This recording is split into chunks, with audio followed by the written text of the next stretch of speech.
first thing is you got to have some small wins. You got to have wins in your life if all you're getting is negative stuff. So I love people who say, I'm going to leap off the edge and go for it, right? There are people like that out there, and they just make this huge leap. You are listening to Amplify Your Success Podcast, episode 423. And today, let's unlock your successful mindset of being a published author. You ready for this? Let's get started. Welcome to the Amplify Your Success Podcast. Get ready to ramp up your revenue, amplify your impact, and make your mark in the world. This is the show for experts, thought leaders, and service professionals who want to shatter their limits and achieve that next level. You're going to find out from other experts and influencers how they made it. Now, let's get amplified. Hey there, inspired entrepreneurs and ripple-making experts. Today, I've got a special guest joining us, and we're going to be talking about the mindset of being an author. But not just any author, but the kind of author that's actually out there having an impact. They're making bold waves with their message, and they're actually creating transformation. And when you're a successful author, it does require a bit of a mindset shift. And I want you to think about the mindset that you're in this year, about your work, about your message, and about the impact you want to have. Your mindset is such a powerful part of what influences every decision you make, every action you take, and ultimately the results that you're achieving or not achieving. And one of the things that I really stepped into this year is I'm on a mission to help 10,000 women and men really unleash their lighthouse message, to be able to be a ripple maker, an impact-driven expert who's not just making a difference in the world, but actually making good money. And in order to pull this off, you've got to make sure you know, is your ripple making machine in place? I call it being ripple making ready. And if you haven't yet taken my free quiz to help you unlock clarity about what's working, what's not working, and where you need to dial things in so you can take off, then go take my quiz right now, melaniebenson.com/quiz. Take the short, super easy quiz and watch for the results to come through about what level of ripple making readiness are you? And is it going to help you make the impact you want to have this year? I'll also link that up in the show notes. But now let's get into one of my favorite ways to be a ripple maker, unlocking the mindset of a successful author. Welcome back, Amplifiers. I'm excited to talk about mindset today, but mindset in a way, like if you're a ripple maker and if you're somebody that you're very impact driven and you know your ripple's not big enough, this is for you today. So let me introduce you to our guest. Her name is Michelle Vandepas. She's an author, speaker, and coach, and she's the co-founder of Grace Point Publishing. They are innovators in collaborative partnership publishing. And she's helped thousands of authors in her 25 years as a publishing consultant and 150 books as a publisher. She has 5 best-selling books and pulls back the curtain to help nonfiction authors like me and you combine purpose, mission, and their books to elevate their platforms. Michelle, welcome to the show today. I'm really excited to have this conversation, especially after we were just catching up in the green room a little bit. I know. How fun is this? I'm so excited to be here. Thank you. Yeah. Well, let's just kick things off. We were talking about, because what you do is you help people birth and publish these books, right? And I Right. think if you've listened to the show for a while, and Michelle obviously knows this, like having a book is one of the most profound and powerful ways to quickly exponentially grow your ripple, as I call it, that impact you're having in the world. But a lot of people don't write the book. They talk Right. about it, they think about it, they maybe pine about it, they dream about it, but they don't write it. Why do you think this is? Well, it's not easy. So, all this stuff about write your book in 30 days or you use AI and get your book out in 90 days and all of that thing is, there are ways to do that, but it's not the book that's going to have the ripple effect. Something that we did not talk about in the green room that I want to bring up, though, is that writing your book is a huge up level internally And so there's lots of reasons why we don't up level, right? It could be, and we're going to talk about all these things: imposter syndrome, fear of failure, fear of success, and thinking you're not good enough, you don't know how to write, you don't know what you're going to write. It's all been said before, all the things, right? All the things. And so people don't write the book because it's hard. They don't know how to organize it. They don't know how to get it out of their thoughts into writing. They feel like they're not writers. I am not a writer, by the way, and I've written 5 books, and I'm not a writer. So there's lots of ways you can get a book written when you know your message inside. And you've got to really anchor in and know who you are and know what you stand for. And once that's unshakable, then we can take that and move it into the written form. Yeah. So Michelle just said something really profoundly important, and I want to come back to it as you're listening in today. Actually, she said quite a few things, but one of the things is that oftentimes the way we are thinking about our message, about the work we do in the world, is the only thing that's keeping us from doing the things that are going to make that greater impact. And I want to talk a little bit more about what is commonly known as imposter syndrome. Yeah.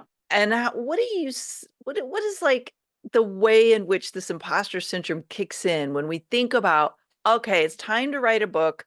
You sit down, nothing happens, you talk about it, you set the goals. You might even set a date when you want your book to come out, and it just never comes out. Like, how's imposter syndrome impacting my Yeah. ability to write?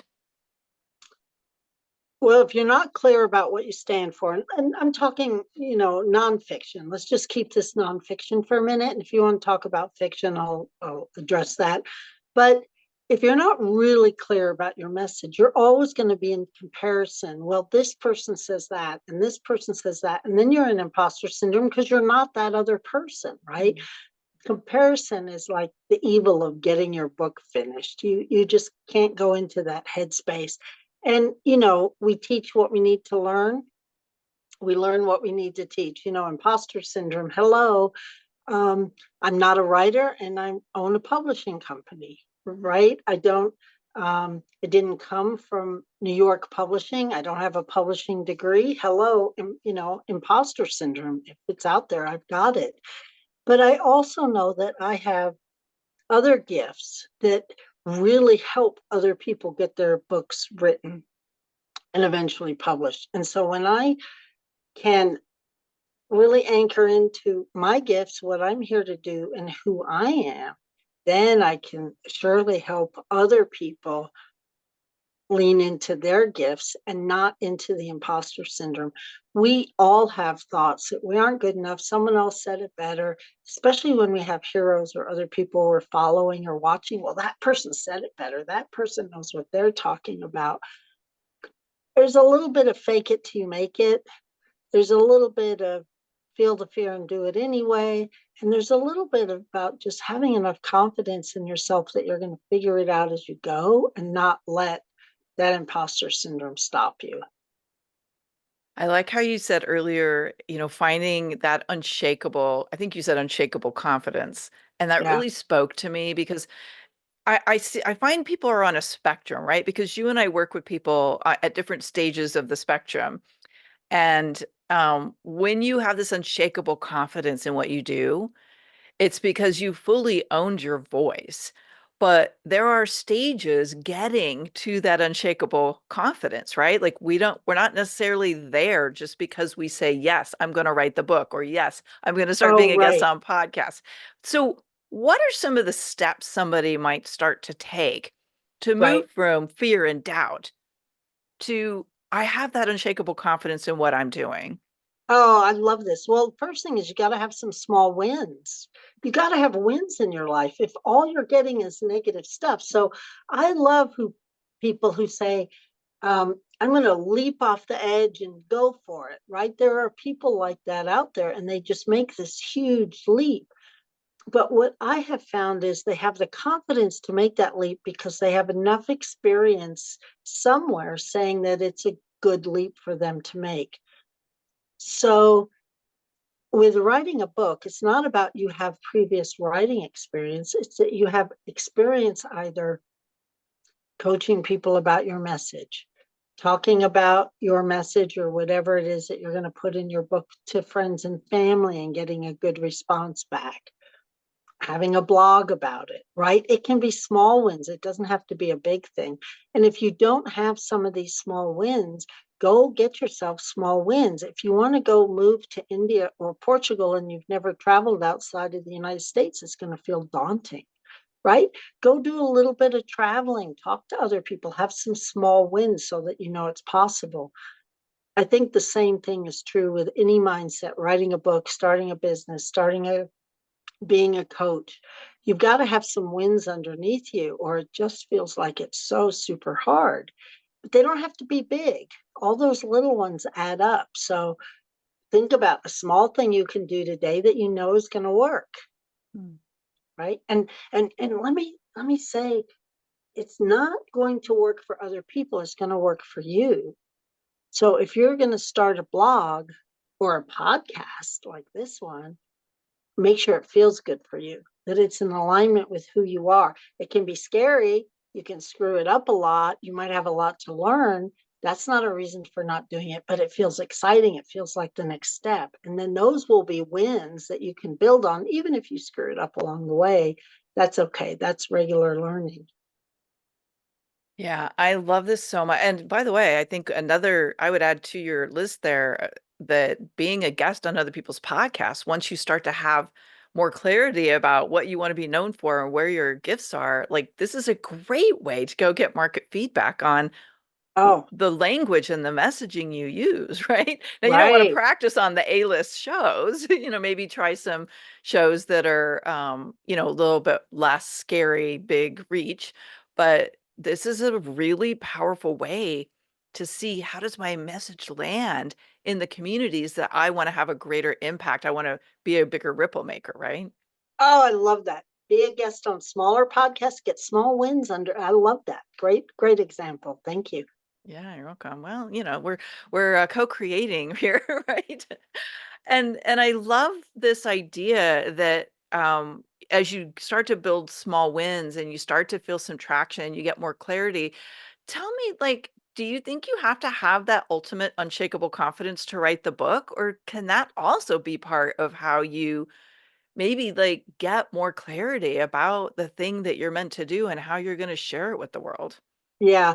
If you know, so for instance, for myself, I know a few things. I know I'm here to help other people be in purpose, get their message out.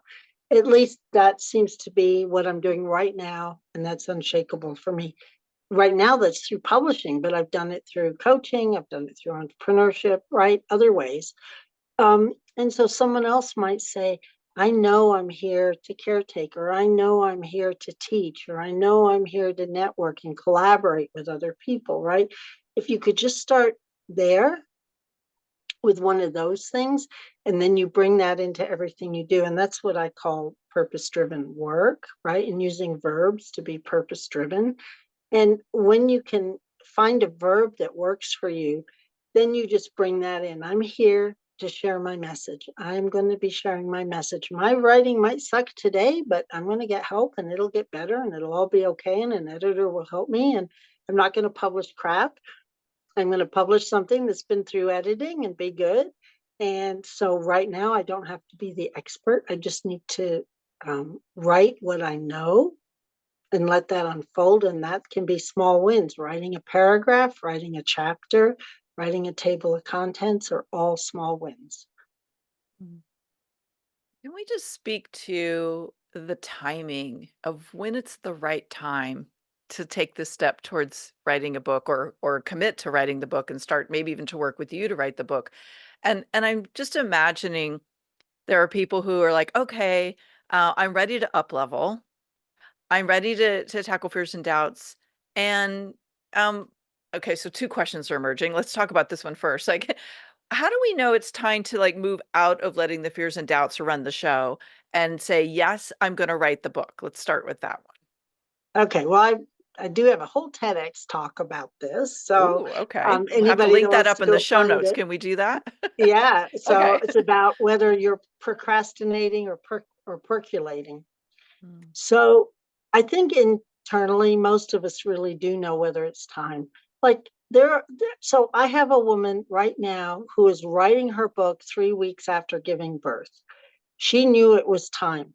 That is not what most women would do, right? And it's like you just have to know when it's your time to do this or not do this.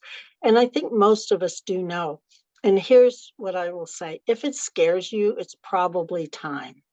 If you're ambivalent about it, it's because you don't yet have enough information, or you're still percolating on it, or gathering ideas, or gathering resources or support. When it starts getting scary, that's probably the time to bust through and stand up and put your feet to the ground and um, get a backbone and make it happen, right? As they say. Um, but if you're ambivalent, it might not be time. It might be that you're still percolating and thinking about things. Mm. Let's lean a little bit more into this ambivalence. Because I mean, I know for me personally, I don't know that I would call it ambivalence, but I knew like I want to write a book, but I knew I was percolating. Yeah. Is there anything else that might be like a sign that you're more in the percolation than procrastination and it's not really the right time to write the book yet? Yeah. So it could be what's going on at home. Like for some people, 3 weeks after giving birth, it's not even an option to sit down and write. And for other people, it is. So you have to look at your home circumstances, your timing, what else is going on.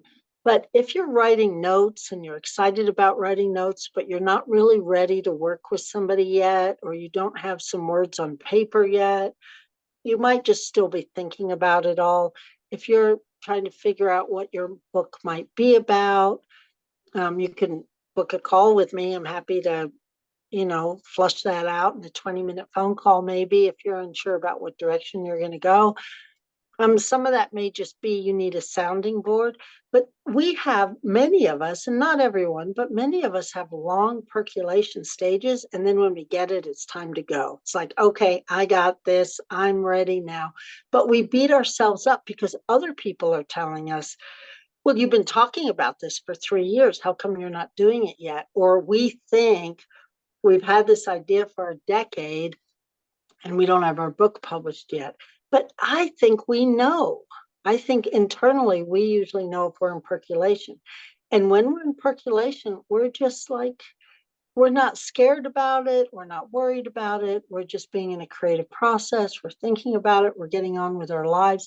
When it starts ramping up inside and we start getting anxious about, I got to get this book out, then we know it's time.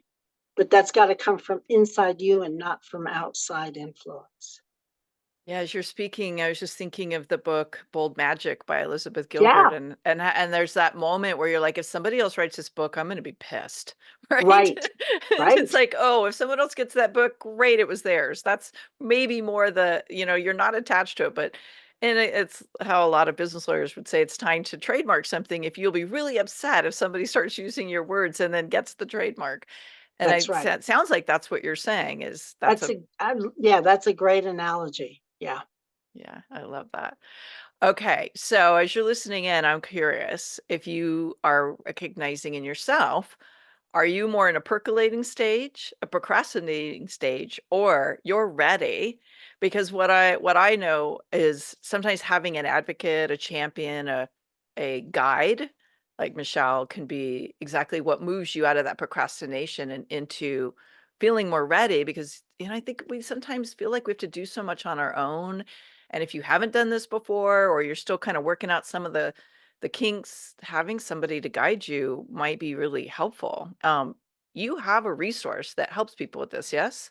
Yeah, I do. It's a 30-minute free masterclass about me talking about why you're not writing the book, how to get over yourself, how to get words on paper, how to jot down ideas, how to create a table of contents. And, I just asked for your email, but the link's going to be in the show notes, I think. And It's over on the authorpath.com, and it's right there with the masterclass. And I'll make sure I get you the link. Yeah, we'll make it super easy for you to find. We'll link it up in the resources section of the show notes so you can have it easy to access. And I would just love to hear from you as you're listening in today, wherever you listen to podcasts or whatever social media we're connected on, drop me a post or slide in the DMs and let me know. And please feel free to tag our friend Michelle in this as well. Like, why do you think you're not writing your book yet? And is now the time to do it? And here's what I just want to put out there. We are in a very interesting time in this country and in this world. We're going to see a lot of shifts and changes and transformation, I believe, over the next 5 years. And I think now more than ever, we need people to step into their clarity and their confidence and like take bold leaps forward so we can be part of positive change and transformation. And if your book can be a part of that, I don't think there's any better reason to get over your inner crap, if you will, and say yes to getting your work out in the world in a bigger way. We need everybody. We need Yes, we do. everybody out there. I would say we need everybody out there who can spread a message of inspiration. So I that's agree. that's my that's that's my publishing company. That's what we publish. Yeah, I I love don't that. publish books about storing ammo. People do it. I don't publish books about that. But if you have an inspiring message, we need your voice and we need it now. Yeah. Well, this is the time that I like to ask you some fun questions. And if you've been listening to the show for a while, you may notice we have some new fun questions we're asking our guests. Michelle, with this theme of being impact driven, I like to think of it as like being part of the ripple makers of the planet. What is the ripple you want to be leaving in the world? Good question. So I do know that the books we publish have a ripple effect, because even if your book only sells 200 or 500 or 1,000 or 5,000 copies, whatever it is, those people have read your book and been changed. I mean, you can't read a book and not be changed in some way. So every book we publish has a ripple effect. So I think that's important. But I talk with a lot of people who never publish books with us or never even write their book, but they say, you helped me get to my next level, or they say, you've helped me see something in myself. And so as a coach, I love that ripple effect, because I know they will go out and do the same for other people. I think we all have a huge ripple effect. And I just want inspiration and hope to be out there for all of us, because it is a trying time. Um, there's just a lot going on in the world, not just in the US, wherever you're listening, there's a lot going on all over the world. And it's a turbulent, trying time. And I think we all need to step up and do what we're here to do. And I hope to be a part of that. Well, I think you are a part of that. I think it's a given. Anytime we help people take their voice and their message and exponentially grow the reach of it, you for books, me through other types of authority platforms, like I think we are part of the ripple making machine in the world. Mhm. So thank you. Thanks for what you're Yeah, doing in the world. yeah. Okay, last Thank you. question. I always like to ask my guests to think about today and then going back to the beginning, like when you started your business. Is there a bold decision or an action that you took that scared the bejeebers out of you? But then it paid off so massively. You're like, "Why did I wait so long?" So that's an interesting question, because I feel like I have been a series of really small steps. So I'm officially old. The government calls me old, right? And I am still like full fledged into this publishing business. And every day is just small steps. So I don't think there's one, for me, I don't think there's one big thing. But there was a pivotal moment when I said, I'm going to stop being a publishing consultant. I'm going to jump in and being a publisher. I didn't know what I didn't know. I have an ebook that's like 27 things to ask your publisher, because most people don't even know to ask about things like foreign rights or who owns the ISBN, right? So I had to learn. But when I made that pivotal jump to being a consultant to actually being a publisher, That has paid off. And it was a big jump, but it's all the small things that I've done over the years that made that pivotal jump happen. I love that example because sometimes it is a lot of small incremental movement that leads Yeah. to one moment that you have to make a leap. And, I don't know if that helped you feel more confident or you're like, okay, I see the progression here. Now it's time to Yep. leap. I Yeah. made the leap, and then I still had to do, every day is another small step. Hmm. Yeah. Well said.